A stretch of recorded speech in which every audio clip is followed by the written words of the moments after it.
Revelation 13:1. And the dragon stood on the sand of the seashore. Then I saw a beast coming up out of the sea, having 10 horns, 7 heads, and on his horns were 10 diadems, and on his heads were blasphemous names.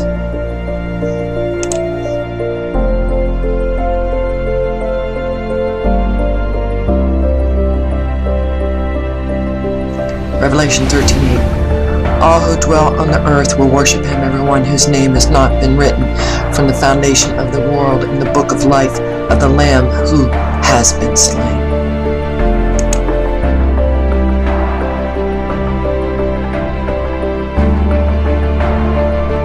Revelation 17:7 through 8. And the angel said to me, Why do you wonder? I tell you the mystery of the woman and of the beast that carries her, which has 7 heads and 10 horns. Quote, the beast that you saw was and is not and is about to come out of the abyss and go to destruction.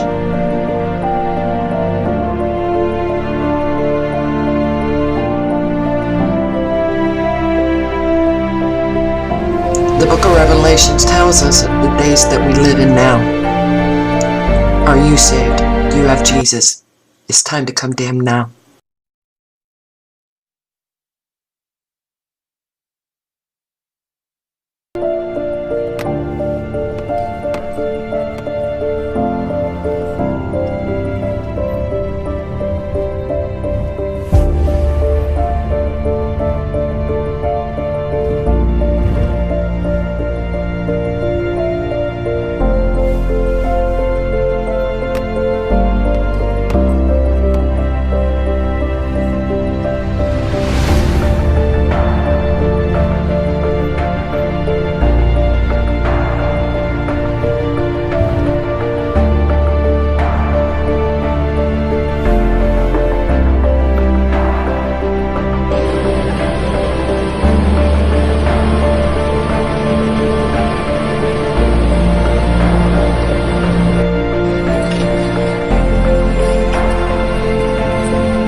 Ya has pedido, mira, los balcones que están al lado. Cualquier bar de por aquí.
Малое то, что все было, вообще ничего нет.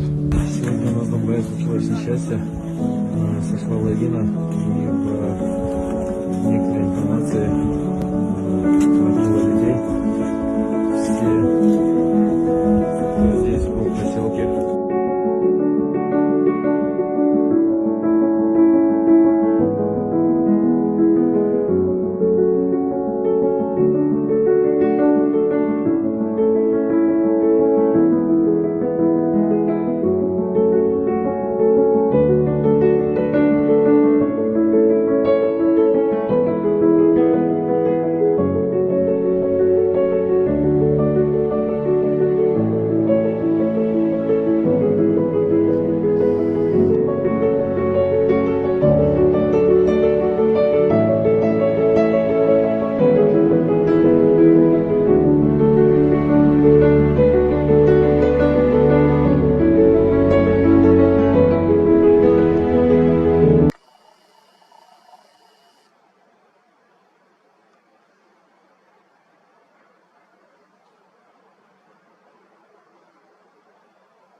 Cinderella, and in Baldwin County, you have the first mass vaccine event on the Eastern Shore kicking off today. Our Baldwin County reporter Ashton Irons was there as the first round of shots that is, went out. Cars wrapped around Daphne Civic Center late Monday night into Tuesday morning. Hundreds of people waited in line to get their first round of the COVID vaccine. The first shots of ADPH's mass vaccination clinic went into arms starting at 9 a.m. after registration first opened at 6:30. After months of waiting on a vaccine, many folks tell me they didn't mind waiting another several hours. I'm not hesitant at all. 87 years old, so I think it's about time. The shots are available right now on a first-come, first-served basis to first responders, healthcare workers, and people 75 and older only. Those most vulnerable to the virus say they can finally breathe a little easier now. I'm 84, my wife is 83, and we want to be sure to get the vaccine because we've been, both of us have heart problems. I had lung cancer. I've been lucky so far, not to have gotten it. My husband just passed away in June. I think it'll be a huge relief. Some were frustrated when they realized the line was for registering for the shot, having to come back for their appointments later this morning and afternoon. Others say they are willing to wait as long as it takes or come back another day. If we do, we're fortunate, but whatever they decide is the best thing to do. Reporting in Daphne, Ashton Irons, Fox 10 News.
masih di Walangko.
pos de que todos tengan este conocimiento de que los barbijos, en vez de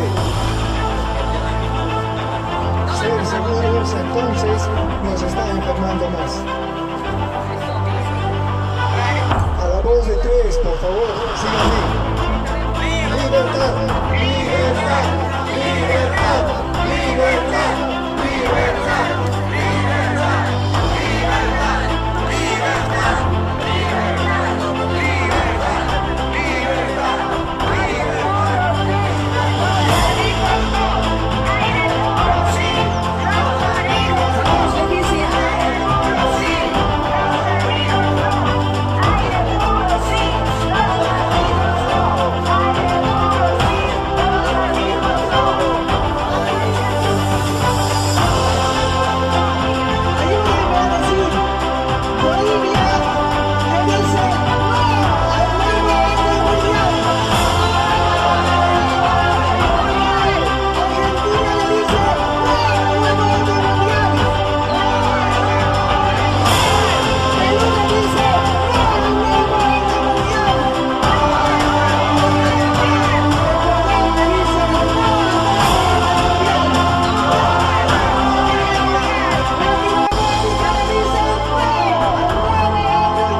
This is an emergency broadcast transmission.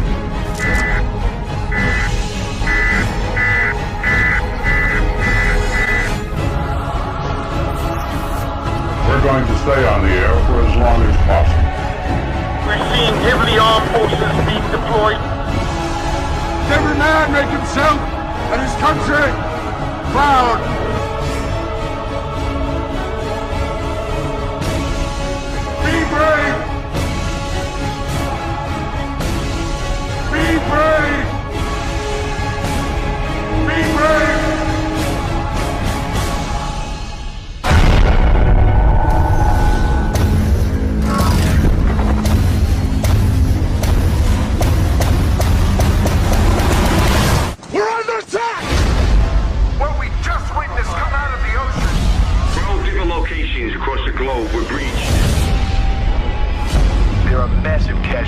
Moscow, Paris.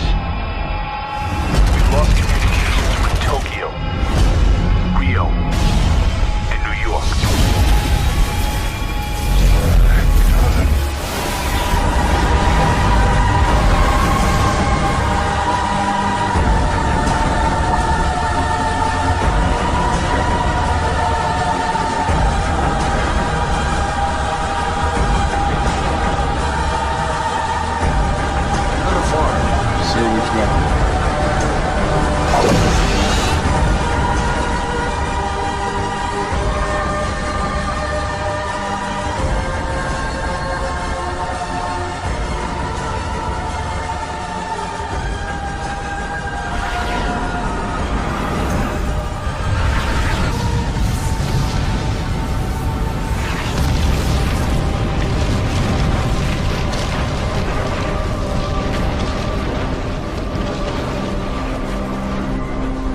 We're gonna go now!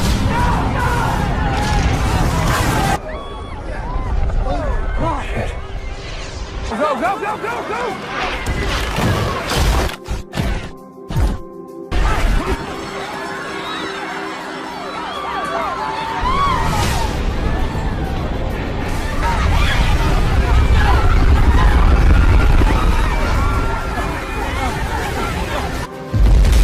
Everybody get down!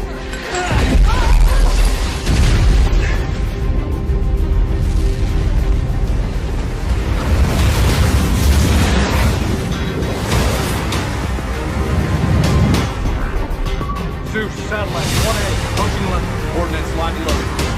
Awaiting drop-off position. Satellite 1A, we have remote launch authorization. 3, 2, 1, drop.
It's not just California. It's the whole world.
𝐒𝐄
This is absolutely unreal. So many ships out there. Look it. I'm just going to try to give you a view here. This is unreal to me. Look it. All the way down the California coast. I'm by Long Beach, but I have a feeling these ships go all the way up through LA.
А? Это как понять? Солнце в солнце. 3 солнца, что ли, у нас? Не понимаю. Охранять.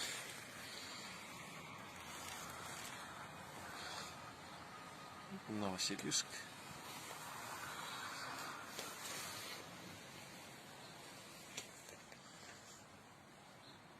Обалдеть. Это как понять-то? Не понимаю.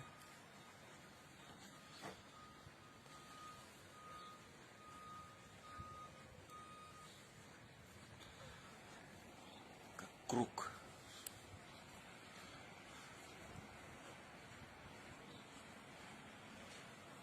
Обалдеть. И главное, что вот на эту смотришь, а глазами тяжело смотреть. То есть слепит, как солнце. Это тоже. И тоже слепит. Глазами смотреть тяжело на них. Они светят. Ярко-ярко.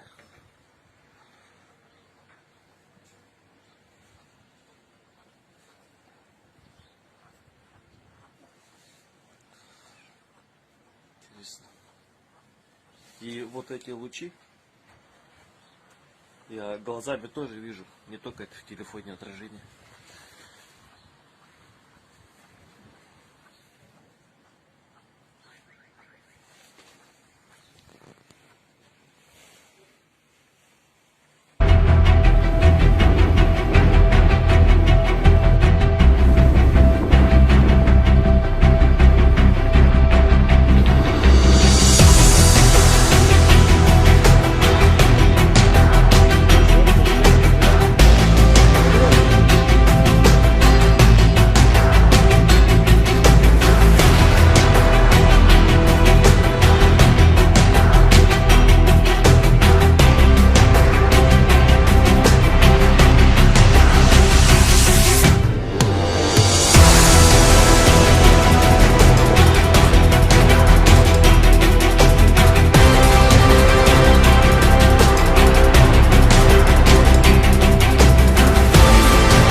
House Bill 112 and 113 yesterday. Now, those are the House bills that would create restrictions on transgender youth. 112 specifically would not allow athletes to compete outside of their designated gender at birth at each level of competition across the state.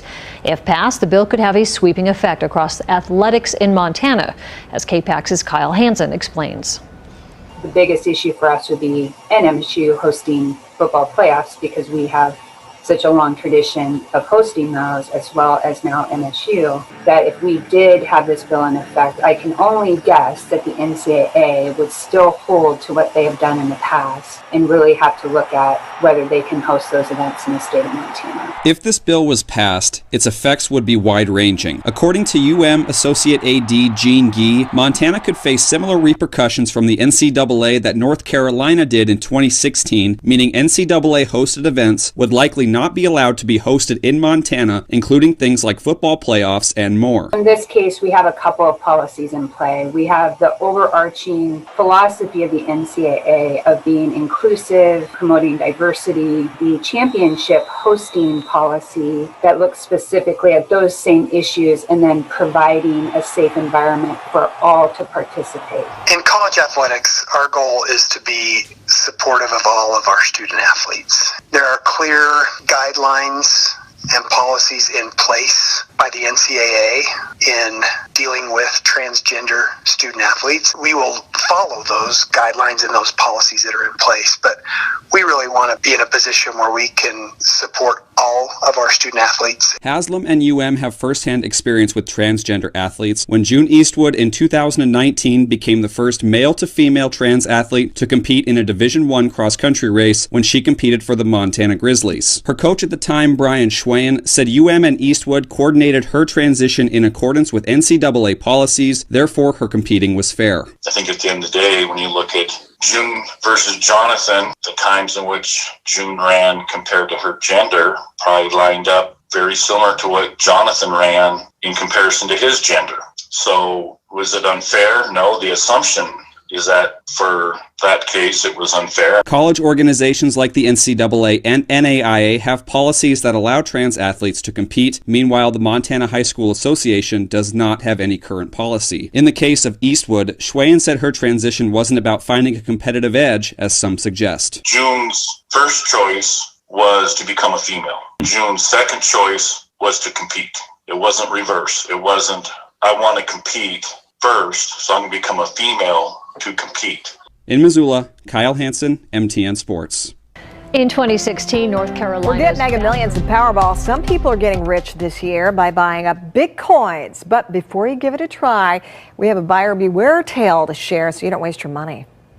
Bitcoin is red hot. This digital world currency ran up from $20,000 in December to $40,000 by January 10th, making big money for investors. But then it dropped 20%, burning investors who arrived late to the party. Fortune magazine says Bitcoin is a bubble that has popped several times, most recently March of 2020, when it plunged 60%. CNBC's Jim Cramer says it can be part of your investments and says he owns some, but he says only play with what you can afford to lose, just like in a casino. Think about it. What can happen when a bubble bursts? Most younger investors may not remember the 1999 dot-com bubble when any stock with a .com at the end doubled in days.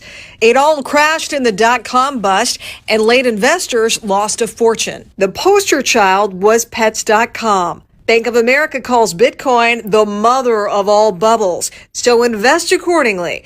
It's not a scam, and you could make big money, but you could lose big money too.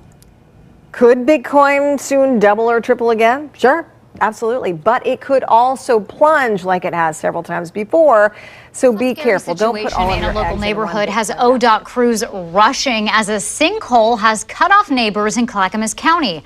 Now those crews are putting together an emergency bridge that's usually used by the military. And Fox 12's Brian McMillan joins us now with a look at the damage and also what's being done about it. Look at that thing. Crews have a big job ahead of them here. Clackamas County says a failed pipe led to this large sinkhole after recent heavy rains. On Sunday night, they rushed to tell neighbors on Hideaway Court to put their cars on the other side of the creek there so they would have access to the outside world.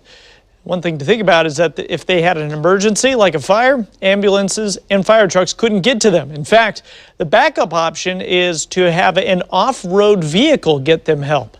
But at this moment, crews are building that bridge that really only gets used once every 15 years, usually for military during emergencies.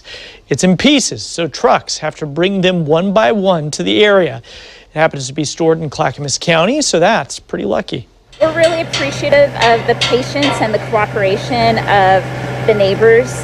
We're working in their backyard and they're greatly affected, and they've been incredibly gracious and are working with us, and we appreciate that they're hiking out on foot right now to give us that opportunity to build a bridge for them. One couple says that they have lived there for about 28 years and they are happy to have a solution. We're really grateful. It would be nice to put our rigs back in the garages. It would be nice, and didn't have trash service, and to have emergency service available to us too. They say that they rushed to move their cars on Sunday night. Now they have to walk about a quarter mile to get them if they want to go anywhere. That pipe, that was about 50 years old, and its life expectancy is, guess what, 50 years. I think the warranty probably expired. Well, neighbors are now say that they're concerned about other spots farther along the creek there. And keep in mind that that bridge is a temporary fix. Clackamas County says it hopes to start a permanent project to get it all fixed up in June. Reporting live in studio, Brian McMillan. Thank you, Katrina. New this morning, firefighters say a house burned down on the city's east side. This happened just before 3 this morning on the 200 block of Westfall near I-10 and Hackberry. Firefighters say the homeowner was a hoarder and that all that stuff in the attic caught fire quickly. They also say it took a while to extinguish because of all the items inside. Investigators are still trying to figure out a cause of the fire, but they say the homes are facing a total of nearly $60,000 in fines for COVID-19 violations. OSHA says its inspections found serious violations at the Life Care Center of Neshoba Valley in Littleton, Leominster, and Merrimack Valley, as well as at Care One in Lowell. There were issues with employee protection, record keeping, and not reporting employee deaths to the agency within 24 hours. Well, last year, the I-Team reported on the Littleton location after 16 resident deaths and nearly 80 positive coronavirus This cases. bill to allow dentists to give the COVID-19 vaccine is in its infancy here at the State House. If it passes, Iowa would not be the first state to do this. We really thought that it makes sense. The Iowa Dental Board authored House Study Bill 71, which would also allow dentists to give flu shots. Its chair says dentists want to play a greater role in keeping Iowans healthy. We are healthcare providers. We have a lot of touch points with patients in terms of them coming in routinely and regularly, and we certainly feel that we have the qualifications. We administer many injections on a daily basis. States like California and Oregon already allow dentists to give COVID-19 vaccines. It's part of a nationwide push to expand the role of vaccination beyond doctors, nurses, and pharmacists. In Florida, paramedics can give the shots, and in some states, optometrists want to as well. Under Iowa's proposed bill, dentist participation is voluntary. They'd need a minimum of 4 hours of training. But some groups are coming out against the idea. The head of the Iowa Medical Society says it isn't a question of qualifications, but his group has concerns about people not part of the existing immunization system giving shots, saying it's important for high-risk patients to see their regular doctors who can access their full history, and this doesn't address the central issue. The issues that are currently going on have to do with the supply of the vaccine. It has nothing to do with the number of providers able to give the vaccine. All the reasons that they may be opposed, I guess I don't necessarily want to speak to that. I think some of it is just sort of maybe a turf issue. And I think some professional organizations, that's their job, is to kind of protect their profession. The bill's been assigned to the Human Resources Subcommittee, but so far a hearing hasn't been scheduled. At the State House, Chris Gothner, KCCI 8 My News. father, I lost him a year. I was supposed to go for his 1 year remembrance. Joy Moore hasn't been home to Nigeria in years. In December, she planned to take her daughter home so they could pay respects to her late father.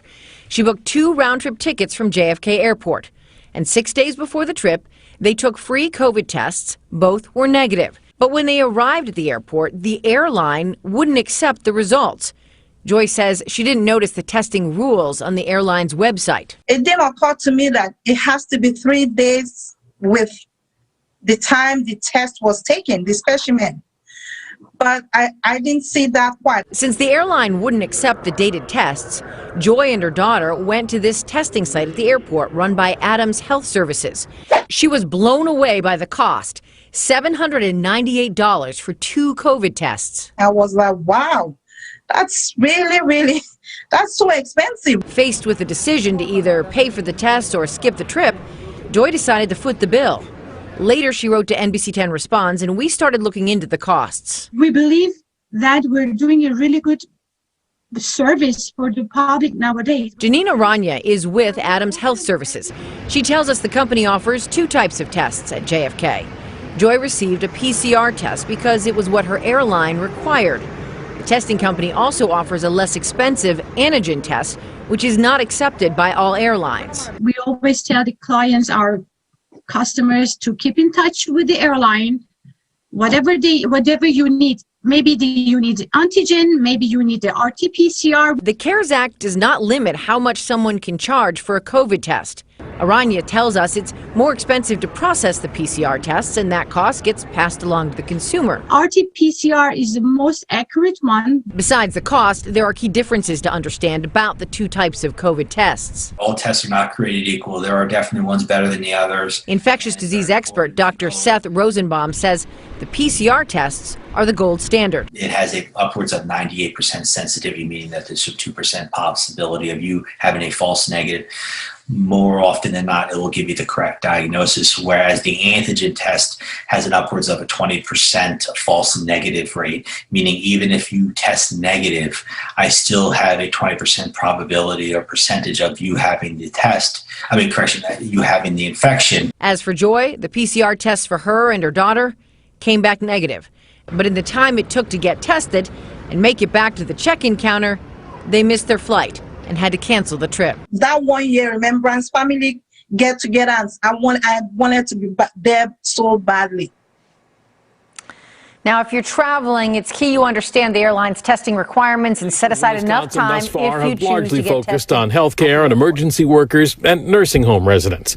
That is about to change.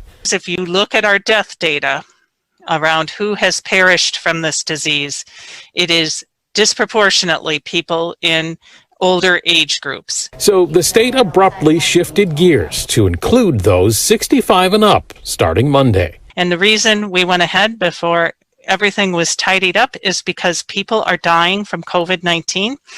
And we have vaccine. It is available. We want to get shots in arms of people who are at risk for this. 1, 2, 3, ready? You know it's done. The Hyatt Pharmacy began administering vaccinations this week to healthcare workers and police.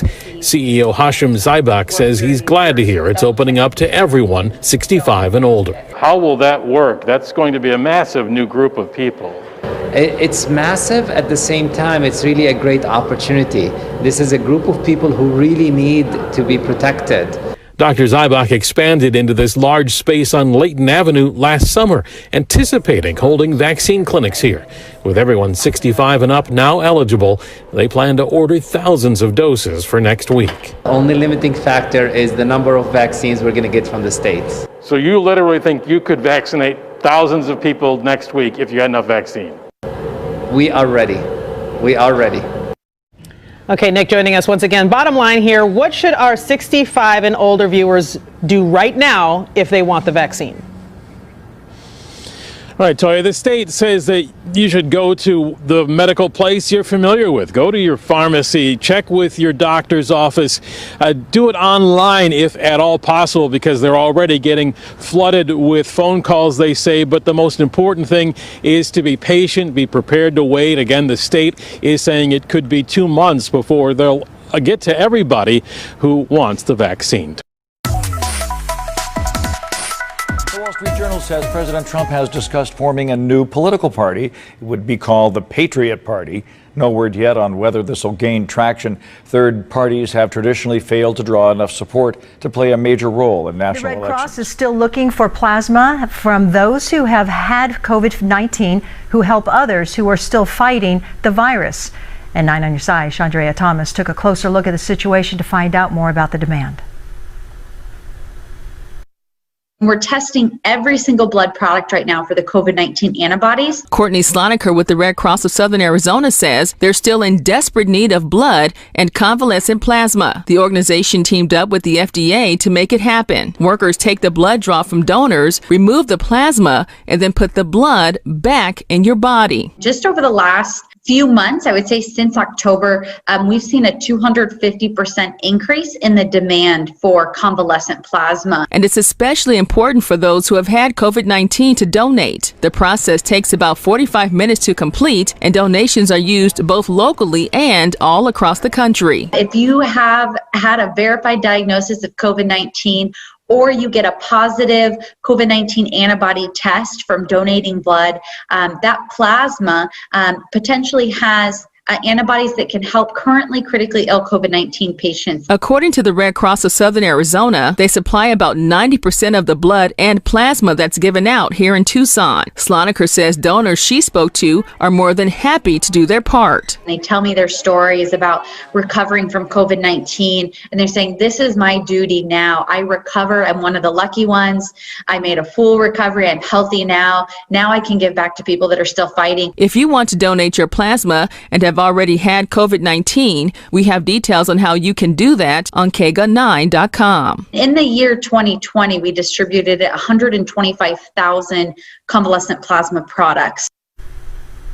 And in honor of Blood Donor Month, if you donate between now and the end of the month, you can win a big Super Bowl package from the NFL for next year, including 2 tickets, a 65-inch TV. President Trump will fly to Palm Beach International Airport as president for the last time this morning. Many of his supporters plan to line the motorcade route to Mar-a-Lago. WPTV News Channel 5 Stephanie Susskind joins us now live with one supporter's story. Stephanie?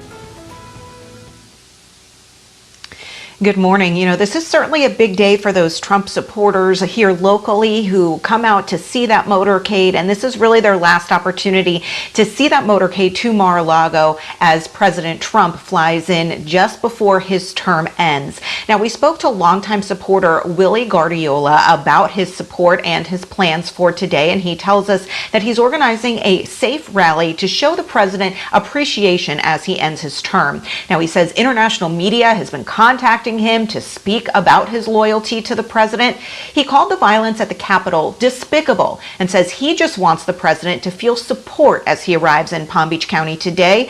As for what's next, he says it's time to take a closer look at the political party. I truly believe that we have to revamp this Republican Party, get rid of the name, come up with a new face, a new name, maybe call it the Founding Fathers Party, go back to the roots of this country. And Guardiola also tells us that Trump supporters from all across Florida and even across the world are coming to Palm Beach County today to see that motorcade. Of course, we'll have continued coverage all day long for you. Reporting live, Stephanie Susskind, pushing WPTV. Police reform nationwide. In Cincinnati, there's also an effort to limit the use of no-knock warrants. City Council member Chris Seelbach is behind the measure. Reporter Mariel Carbone explains the policy changes he's proposing. The call for change rang loudly through the streets this summer, making its way to Cincinnati City Hall, where council member Chris Seelbach is trying to pass this motion, overhauling how no-knock warrants are issued. Serve warrants better from beginning to end. They are issued so very rarely. Lisa Allen is one of the judges that signs off on these warrants. During her 18 years on the bench, she's only issued about a dozen in all of Hamilton County. She says officers follow a lengthy process to get one. They're going to have to go through supervisors, command staff. Normally SWAT is involved. She also takes a sworn statement from the officer.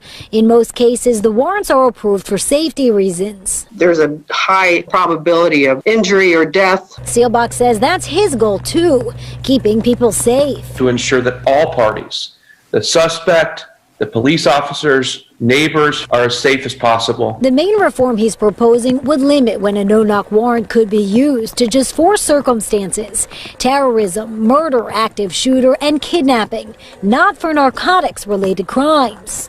Now, the warrant would still need to go through a judge here at the courthouse, but more disclosure information is needed, so the name and age of everyone in the home, plus the officers must be wearing a uniform and a body camera. We don't have a problem We only have somebody seeking a solution for a problem that doesn't exist. FOP President Dan Hill says no-knock warrants are rarely used in Cincinnati. We average once or twice a year. But that limiting why one can be used could be dangerous. When the exceptions come up, they might not fit into the legislator's law.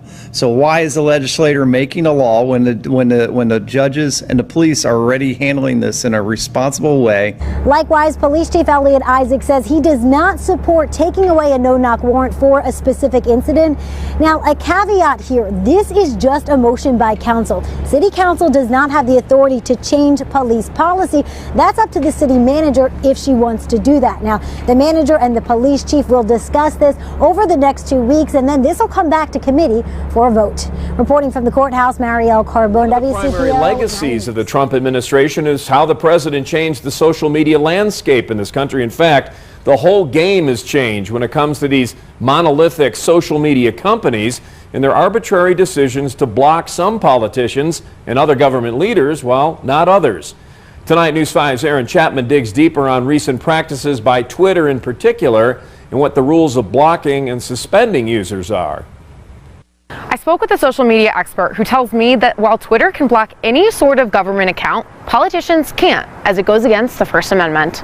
After the Capitol riots on January 6, President Trump was permanently suspended on Twitter after violating the platform's policies. A social media platform can create policies about who is allowed on that platform, what kind of content is allowed on that platform. While Twitter can suspend or block accounts, politicians or any government official can't, as that violates the First Amendment. The First Amendment protects you from the government not allowing you to speak. So Twitter is not the government. However, Donald Trump is the government. Now, this past Sunday, former state representative Bree Buentello filed a lawsuit against state representative Lauren Boebert for blocking Buentello on Twitter. And according to Casey Fiesler, an information scientist at CU Boulder, Boebert went against the First Amendment as she technically stopped Buentello from talking to her. I do think that it's very important that these policies are clear so that people understand why content is being removed. Fiesler also shares her thoughts on the power that social media platforms have on our country. I think that there's going to be fallout from this, not just around social media policies, but I think the amount of power that some of these companies have. Kate Ruane, senior legislative counsel with the American Civil Liberties Union, released a statement saying, "While we understand the desire to suspend Trump, he will have access to communicate with the public through his press team. But minority activists who have been blocked or suspended don't have that easy ability to get their word out." It's a topic that has sparked many conversations to be had about the policies within social media and what happens with President Trump once he leaves office. Now, I reached out to the ACLU to hear what they think about Trump being suspended on Twitter. Still waiting to hear back, but we'll keep you updated. Always watching out for you, Colorado Springs. Aaron Chapman. And as the COVID vaccines roll out, some wonder if these drugs may soon be required in some settings. So let's verify. Can companies mandate that employees get a COVID vaccine? And what about public schools or states? Our sources, the Equal Employment Opportunity Commission, and 4 medical law experts. Now, we need to think of this in 2 phases. First, what's allowed under emergency use authorization, which the FDA has now approved. And then the rules for licensed vaccines, which these won't be for months. Under emergency use, the current status, our experts don't agree on whether or not mandates are allowed. I'm going to say no. Dr. Arthur Kaplan says right now these are basically experimental drugs and no mandate would hold up in court. Professor Peter Myers points to the FDA's emergency use rules, which say recipients, quote, have the option to accept or refuse the vaccine. How can you plausibly argue that an individual can be required to get it? But Professor Dorit Rice says the FDA doesn't specify that companies can't have consequences for employees who refuse a vaccine. That's an area where the law is unclear. The EEOC agrees, telling me employers can mandate these unlicensed vaccines as long as they comply with federal laws. So for now, this is a gray area. As for fully licensed vaccines, which the FDA could make these later this year, there are established precedents. Businesses and states at that point can mandate this? For 99% of the U.S. population, if they want to, they can mandate it. School children healthcare workers, teachers are all required to be vaccinated. Aaron Goldstein is a labor and employment attorney. And there's no legal problem with that, with exceptions for individuals with either disabilities or with religious beliefs. The EEOC has issued guidance that employers can require COVID vaccines and can make employees show proof they got one. The two exceptions: people with medical issues or religious objections. And a reasonable accommodation might be, make them work in a separate area, mandate a mask. The guidance says if those exempt people can't be safely accommodated, the employer can keep them out of the workplace, but they can't automatically fire them because other rights might apply. In other words, it's complicated and case by case. Will you get a religious exemption if you work in a hospital? I doubt it. Could somebody with an exemption still get into, let's say, a football game if it's required that people have vaccines? I think if you were trying to enter a sports event, concert, entertainment thing, I suspect most of them are going to say, no, we're not taking any exemptions. Even states can mandate vaccines. It dates back to a 1905 Supreme Court case, Jacobson versus Massachusetts, where the court ruled that the state of Massachusetts could require everyone to get vaccinated against. Raise your right hand and repeat after me. I, Joseph Robinette Biden Jr., do solemnly swear. I, Joseph Robinette Biden Jr., do solemnly swear. That I will faithfully execute. That I will faithfully execute. The office of President of the United States. Office of President of the United States. And will, to the best of my ability. Will, to the best of my ability. Preserve, protect, and defend. Preserve, protect, and defend. The Constitution of the United States. The Constitution of the United States. So help you God. So help me God. Congratulations, Mr. President. Proverbs 29:2. When the righteous are in authority, the people rejoice. But when a wicked man rules, the people groan. President Joe Biden is going to be arriving here at the White House for the very first time as president shortly after this trip to Arlington National Cemetery. And when he gets here, one of the very first things that he is going to do is go inside the Oval Office and sign 17 executive actions, effectively undoing many of his predecessors' key policies, things like stopping construction on the border wall, ending that travel ban from many Muslim-majority countries, and rejoining the Paris Climate Agreement and the World Health Organization. So President Biden is immediately doing things that will likely frustrate the 74 million Americans who voted for now former President Donald Trump. And yet at the same time, you have President Joe Biden during his inaugural address really stressing unity. And during his nearly 20-minute long remarks, President Biden said that he wants to be a president for all Americans. He urged Americans who disagree with him to hear him out, and he asked everyone to lower the temperature, all while speaking from those steps on the U.S. Capitol that were stormed by that mob just 2 weeks ago. We must end this uncivil war that pits red against blue. Rural versus urban. Good news for skygazers who still like to send messages the old-fashioned way. The U.S. Postal Service is shining a spotlight on the sun in 2021. NASA's images of the star at the center of our solar system can be found on Forever stamps. A 20-stamp set is comprised of 10 images, including the sun's coronal loops and ultraviolet light. Continued in Washington with the inaugural events and more business at the Capitol. And since supporters could not travel to D.C., many, including some in Miami, decided to hold their own celebrations. Biden-Harris campaign volunteers gathered at the Freedom Tower in downtown Miami. CBS 4's Ty Russell joins us now with more on the inauguration and reaction from local elected officials. Ty. Well, Lauren and Elliott, President Biden is already focusing on the coronavirus pandemic through an executive order. And today we are also getting a better picture on how some of our senators and congresspeople feel about working with the new administration. And within the last hour, Senator Rick Scott just said rejoining the Paris Climate Accord is a bad deal.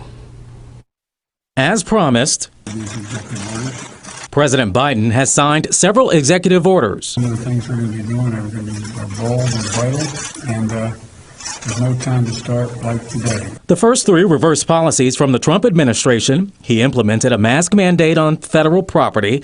He also wants to provide more support to underserved communities. And the U.S. is rejoining the Paris Climate Accord. And We're going in the process of rebuilding the economy. The president admits some action that he wants will take approval from Congress. Florida's 2 Republican senators congratulated and sent well wishes to the president on Twitter. But Senator Rick Scott is also being critical of what appears to be another policy shift. This one involves how this administration recognizes Israel. Also, in a not so normal time in our country,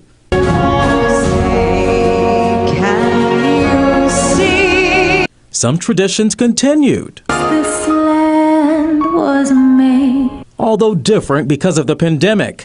There were facial coverings and smaller crowds for the inauguration of President Biden and Vice President Harris.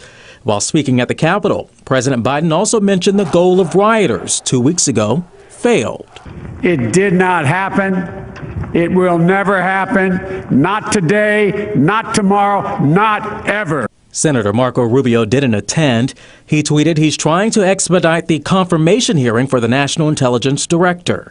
Republican Congresswoman Maria Elvira Salazar couldn't attend as well because she is still recovering from being sick with COVID-19. I had COVID. I know what it is. Look, I'm still being monitored. I know that some people is just a sneeze. For others is the big problem. Because the virus is still spreading rapidly, there was even a shorter parade route. President Biden and Vice President Harris, along with former presidents, wanted to show unity at Arlington Cemetery in honoring those who put their lives on the line for the U.S. And Democratic Congresswoman Debbie Wasserman Schultz says she is hoping to see both sides in Congress come together to quickly help save lives as the U.S. now battles COVID-19. Well, I fully expect that we're going to engage in healthy debate. I mean, I expect that we're not going to agree on everything, but we do have to get to work. We're seeing really concerning levels of salt, especially in our urban areas.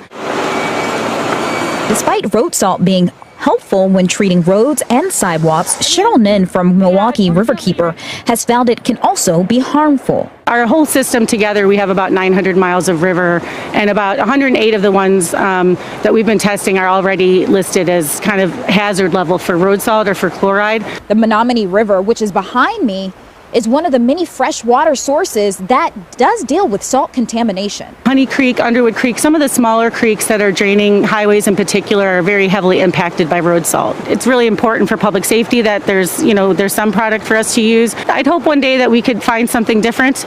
There's always new research happening. The Milwaukee Public Works Department provided us with an informational video of the city's snow and ice control. Salt. So that is what we use as our first line of defense. Laura Daniels, who is retired now, reported that nearly 45,000 tons of salt were used from 2016 to 2020. Daniels suggests salt is used strategically along with other products such as brine. We want to use as little salt as possible to be as effective as possible. As for what you can do at home, if you do need to use salt, to use it very sparingly. Actually, 1 pound of salt, which fits into a coffee mug, is generally enough to do a whole driveway or about 10 to 12 sidewalk squares. In Wauwatosa, Dajia Swad, WISN 12 News. In a local neighborhood has ODOT crews rushing as a sinkhole has cut off neighbors in Clackamas County. Now those crews are putting together an emergency bridge that's usually used by the military. And Fox 12's Brian McMillan joins us now with a look at the damage and also what's being done about it. Look at that thing. Crews have a big job ahead of them here. Clackamas County says a failed pipe led to this large sinkhole after recent heavy rains. On Sunday night, they rushed to tell neighbors on Hideaway Court to put their cars on the other side of the creek there so they would have access to the outside world. One thing to think about is that if they had an emergency like a fire, ambulances and fire trucks couldn't get to them. In fact, the backup option is to have an off-road vehicle get them help. But at this moment, crews are building that bridge that really only gets used once every 15 years, usually for military during emergencies. It's in pieces, so trucks have to bring them one by one to the area. It happens to be stored in Clackamas County, so that's pretty lucky. We're really appreciative of the patience and the cooperation of the neighbors.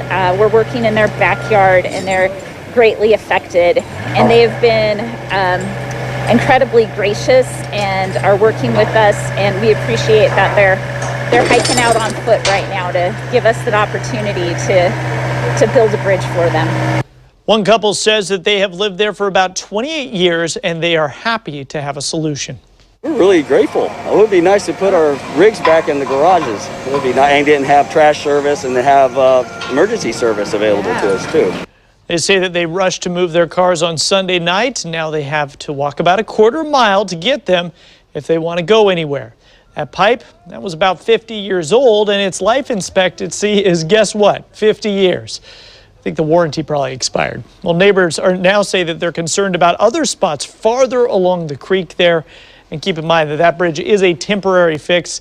Clackamas County says it hopes to start a permanent project to get it all fixed up in June. A lot of calls about Reporting in the live newsroom in studio, is Brian just simply McMillan, signing up to get the vaccine. Tonight, Local 12's Tessa DiTiro walks us through what to do if you're having problems registering. Some older folks are being asked to sign up for the vaccine they really need on technology they don't even have. I don't have a computer, but my daughter and son do, and they've both been trying to get through, and they get the same thing that I get on the telephone, and that's that they're all booked up this week. To address this issue, the Health Collaborative is now fielding calls by the 211 hotline. And that reaches operators at United Way who can also help the 80-plus population to navigate this. The representatives at 211 are asking when they're scheduling people if they have transportation issues, if they have language issues, to be able to identify and hopefully try to help address some of that. In every county, pharmacies, health departments, hospitals, and Health Source Ohio are vaccinating. But folks need an appointment, and they're filling up fast. I would hope that I could get an appointment within the next couple of weeks anyway. You know, I may not get it this week, but maybe the week after. In Highland and Clinton counties, all their initial appointments are booked. Claremont County says it has a low vaccine supply and 40,000 residents in the age group. Hamilton County is seeing as many as 10,000 people register a day. Call grandma, call grandpa. See if you can help them with this. You know, pull it up on your phone and you can walk through it with them. I don't want the COVID. That's for sure. Tessa DiTiro, Local 12 News. Brown County will open the fairgrounds on Saturday morning for drive-through vaccinations. You don't need to go online or call for an appointment. Just make sure you bring registration papers. You can get those at the health department, and we have all the information you need to register to get the vaccine. Been hearing those strong winds roaring in your neighborhood tonight. Earlier today, though, they created problems across San Diego County, from down utility lines to overturned big rigs. But as our ABC 10 News reporter Mimi Alcala shows us, some people took this as an opportunity to get out and catch some waves. While the winds were pretty dangerous in the East County, people took advantage of the rare treat here along the coast. Probably over 100 surfers out there. I mean, it's packed out there.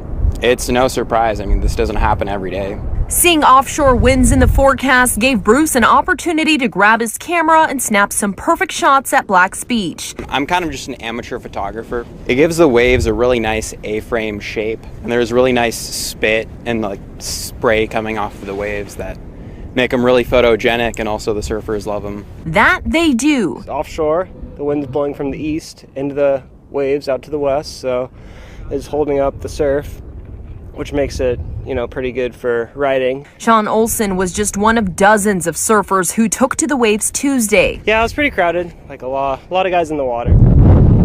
But in the East County, this Santa Ana event was a different story. The wind strong enough to cause this semi-truck to topple over on the I-8 in Alpine. Fortunately, the driver was not hurt. In Ramona, powerful gusts brought down utility lines, tree limbs, and fences. The high winds even prompted the county to close the COVID-19 testing site at Aquatica in Chula Vista for Tuesday and Wednesday. Fire crews are also prepared. In San Marcos, a small brush fire that started just after 4 p.m. behind Double Peak School was quickly stopped before it could grow more than a few acres. CAL FIRE says it has increased staffing as the high wind warning remains in effect. We've staffed up all of our dozers, all of our hand crews, additional aircraft, all of our frontline engines. Mimi Alcala, ABC 10 News. Casino Palma also announced it will be temporarily closed due to damage caused by the high winds. You can check the casino's website. Dr. Anthony Fauci says a third COVID-19 vaccine could be ready for approval in weeks, not months. ABC 10 News has learned the FDA's advisory committee is discussing meeting dates in February to consider a new candidate from Johnson & Johnson. Our anchor Derek Stahl is going in depth on what makes this vaccine different. By now, we've heard a lot about the COVID-19 vaccines from Pfizer and Moderna. They use tiny fat bubbles filled with mRNA to train the immune system, an approach that's never been approved before. But the vaccine candidate from Johnson & Johnson uses a technique that scientists have been tinkering with since the 1970s. There's a vaccine was developed for Zika, using this technology, for Ebola, using this technology, for HIV, using this technology. Now, none of those have been widely used, but we're pretty familiar with the technology and pretty comfortable about how it works. The technology is called a viral vector vaccine, the same approach used in the shot by AstraZeneca and Oxford University. Scientists take genetic code from the coronavirus's spike protein and insert it into a harmless virus that acts as a transport vehicle. It's like a spaceship. It brings the genetic code to the cell, and then the cell sees the genetic code and then all of a sudden starts making these spike proteins. Those spike proteins can't make you sick, but they're enough to familiarize your immune system and generate antibodies, so your body is ready to fight off the real coronavirus. Because of this different approach, the J&J vaccine is being tested as a one-dose shot rather than two, and it can be stored in a regular fridge, making distribution easier. It's all because the viral shuttle is less fragile than those fatty bubbles in the mRNA vaccines, bubbles that may be the cause of the rare severe allergic reactions we've seen at places like Petco Park. Adenovirus vectors, you don't have to deal with any bubble. So we wouldn't and shouldn't expect any of these kinds of severe allergic reactions. Last week, Johnson & Johnson released data from the first two phases of its clinical trials showing short-term mild side effects like soreness, fatigue, and headache were similar to the ones seen in Pfizer and Moderna shots. The data also revealed that 90% of people who got vaccinated produced powerful antibodies within 29 days. An encouraging sign, but not conclusive, said Dr. Mark Sawyer of Rady Children's Hospital. I'm looking forward to the big phase 3 clinical trial results to see if that one dose is really up there in the 70, 80, 90% effectiveness range. Dr. Sawyer was part of the FDA advisory committee that reviewed the first two COVID vaccines. He says he's been asked to take part in the Johnson & Johnson hearing as well, and they're discussing meeting dates next month, suggesting we might not be far off from a third authorized vaccine. Mayors from around the country are calling for help. More than 280 are asking Congress to take action on pandemic and local government relief. Chris Hoffman joins us live with which mayors from our area joined this call to action. Chris. Good evening. Pittsburgh Mayor Bill Peduto and Monessen Mayor Matt Sherrod were two of those mayors that signed this letter that went to Congress. It calls on the legislative branch to support President Joe Biden's relief plan. That relief plan calls for $350 billion to go to both states and local governments. In their letter, the mayors say cities and their essential workers have been on the front lines of this pandemic for almost a year now. Cities had to create emergency responses while maintaining their everyday services, and it's hitting them financially. The group of mayors say 1 million government jobs have been lost during this pandemic. Monessen Mayor Matt Sherrod says his city is doing okay, but he wants Congress to act. He says, unlike the federal government, states and cities have to have a balanced budget, and they must maintain their everyday services if people are able or not able to pay their taxes. I think it's vitally important to get cities the help that they need so that we can directly help our residents. We don't want to set ourselves up for a long-term disaster if the pandemic goes on and things get much worse. This letter says the money would allow them to preserve critical public sector jobs and drive economic recovery. Mayor Sherrod says immediate action is needed, and Congress cannot simply just kick the can down the road with this issue. Now, to see the full letter, all those more than 280 mayors signed, head on over to KDKA.com as well as our app. We're live tonight. Chris Hoffman. Thank you very much. Thank you.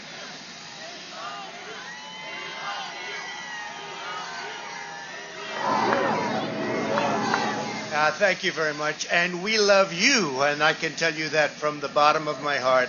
This has been an incredible 4 years.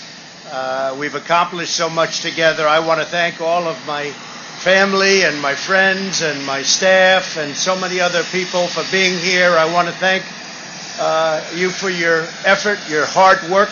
People have no idea how hard this family worked. They worked, and they worked for you. They could have had a much easier life, but they did a fantastic job. I just want to thank all of you, everyone. I want to thank Mark Meadows, who's here, someplace right there. I want to thank Mark. But it's been something very special. We've accomplished a lot. Our First Lady has been a woman of great grace and beauty and dignity. And so popular with the people, so popular with the people. In fact, honey, would you like to say a few words, please? Being your First Lady was my greatest honor. Thank you for your love and your support. You will be in my thoughts and prayers. God bless you all. God bless your families. And God bless this beautiful nation. Thank you. What else has to be said, right? But what we've done, that's true, honey, great job. What we've done has been amazing by any standard. We rebuilt the United States military. We created a new force called Space Force. That in itself would be a major achievement for a regular administration. We were not a regular administration. We took care of the vets, 91% approval rating. They've never had that before. The vets have given us, the VA, the vets have given us an approval rating like has never been before. We took care of our vets and our beautiful vets. They were very badly treated before we came along. And as you know, we get them great service, and we pick up the bill, and they can go out and they can see a doctor if they have to wait long periods of time. We got it so that we can sadly get rid of people that don't treat our vets properly. We didn't have any of those rights before when I came on, so our vets are happy, our people are happy, our military is thrilled. We also got tax cuts, the largest tax cut and reform in the history of our country by far.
that which was from the beginning, which we have heard, which we have seen with our eyes, which we have looked upon, and our hands have handled of the word of life. For the life was manifested, and we have seen it, and bear witness, and show unto you that eternal life, which was with the Father, and was manifested unto us. That which we have seen and heard declare we unto you, that ye also may have fellowship with us. And truly our fellowship is with the Father, and with his Son, Jesus Christ.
that in the last days perilous times shall come.